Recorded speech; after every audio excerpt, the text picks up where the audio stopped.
નમસ્કાર મિત્રો, ખાસ કરીને આજના વિડીયો આપણે પવન, તાપમાન, ગરમી ઉકળાટ અને સાથે સાથે આવતીકાલથી અમુક વિસ્તારમાં વરસાદની ગતિવિધિ ચાલુ થશે આ વિશેની સંપૂર્ણ માહિતી આપવાની છે। સૌપ્રથમ હું આપને એ જણાવી દઉં, આવનારા દિવસમાં આપણે બે ખેડૂત મિટિંગનું આયોજન કરેલું છે, જેમાં પ્રથમ ખેડૂત મિટિંગ છે એ છે 18 જૂન 2026 અને ગુરુવારના રોજ। સમય છે બપોરે 3:30 કલાકનો। મિટિંગનું સ્થળ છે બંધન પાર્ટી પ્લોટ, મારુતિ દર્શન કોમ્પ્લેક્સ સામે, ભાવનગર રાજકોટ રોડ, ગામ સિહોર, તાલુકો સિહોર અને જિલ્લો ભાવનગર।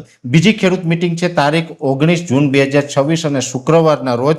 એનો સમય છે સાંજે 7:30 વાગ્યાનો। મિટિંગનું સ્થળ છે વાવડી પ્રાથમિક શાળા, ગામ વાવડી, તણસા, તાલુકો ઘોઘા અને જિલ્લો ભાવનગર। આ બંને ખેડૂત મિટિંગ ભાવનગર જિલ્લાની અંદર છે, તો દરેક ખેડૂત ભાઈઓને વિનંતી રહેશે કે બંને ખેડૂત મિટિંગની અંદર પધારવા મારું આમંત્રણ છે। અને ખાસ કરીને આ ખેડૂત મિટિંગની અંદર આપણે હવામાન, આવનારું ચોમાસું અને ઝેર મુક્ત ખેતી વિશેની ચર્ચાઓ કરશું।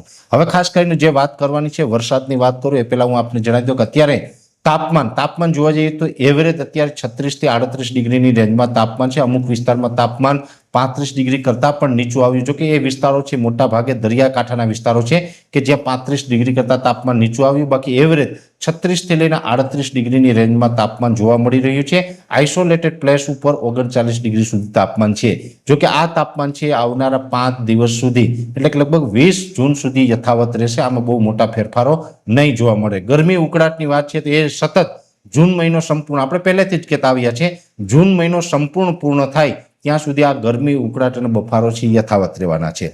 પવનની વાત કરવા જઈએ તો પવન છે એ અત્યારે આમ તો સામાન્ય કરતાં વધારે છે અને પવન વધારે છે એ પણ અત્યારે જે નૈઋત્યનું ચોમાસું આવવું જોઈએ એના માટે વિલન બની રહ્યો છે।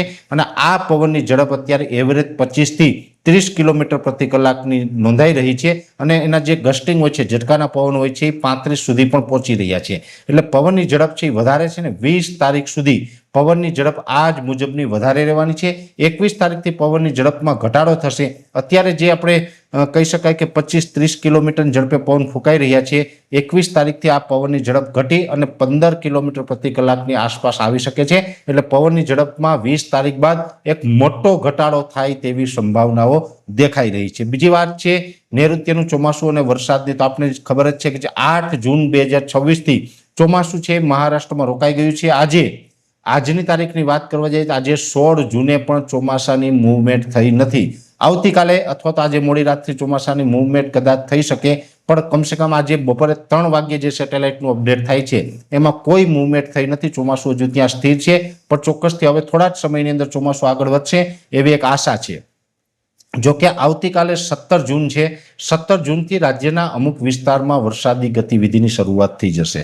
વરસાદી ગતિવિધિ એટલે ખાસ કરીને મધ્ય ગુજરાતના કોઈ છૂટાછવાયા વિસ્તાર અને સૌરાષ્ટ્ર અને દક્ષિણ ગુજરાતના અનેક વિસ્તારોમાં મોટાભાગે આમ તો છૂટાછવાયા વિસ્તારમાં આ વરસાદ જોવા મળશે। આ વરસાદ હશે એ મોટાભાગે મંડાણી વરસાદ હશે। બપોર પછીના સેશનમાં વરસાદ પડે, ગાજવીજ સાથે કદાચ પડે અને એક પ્રકારે કહેવાય ને કે મંડાણી વરસાદ, સડાના વરસાદ જે આપણે કહેતા હોય એ ટાઈપના મંડાણી વરસાદની કદાચ આવતીકાલથી શરૂઆત થાય તેવી શક્યતાઓ છે। ને આ વરસાદ છે એ છૂટાછવાયા હશે, સાર્વત્રિક નહીં હોય। એની માત્રા કેવી હશે એ આવતીકાલે એની તીવ્રતા પછી જ ખબર પડશે, પણ ચોક્કસથી એટલું દેખાઈ રહ્યું છે સેટેલાઇટના માધ્યમથી અમે જે પ્રિડિક્શન કરી રહ્યા છીએ એ મુજબ આવતીકાલથી ક્યાંક વરસાદની ગતિવિધિ જોવા મળે એવું ચોક્કસ અત્યારે લાગી રહ્યું છે। અને આ જે રાઉન્ડ છે એટલે કે આપણે વાત કરતા હતા કે 15 જૂન આસપાસ રાઉન્ડ આવશે જ, અને એ રાઉન્ડ છે ને આવતીકાલથી શરૂઆત થવા જઈ રહી છે। હવે કેટલા વિસ્તારને લાભ આપે, કેવો લાભ આપે એ આવનારા 2-3 દિવસ દરમિયાન આપણે ખ્યાલ આવશે।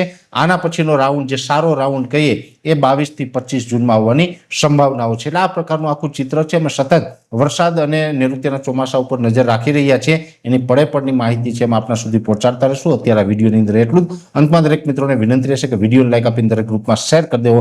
જો તમે અમને યુટ્યુબ ઉપર જોઈ રહ્યા હોય તો ચેનલને સબસ્ક્રાઇબ કરજો, સાથે ફેસબુક તથા ઇન્સ્ટાગ્રામ આઈડીને ફોલો કરજો।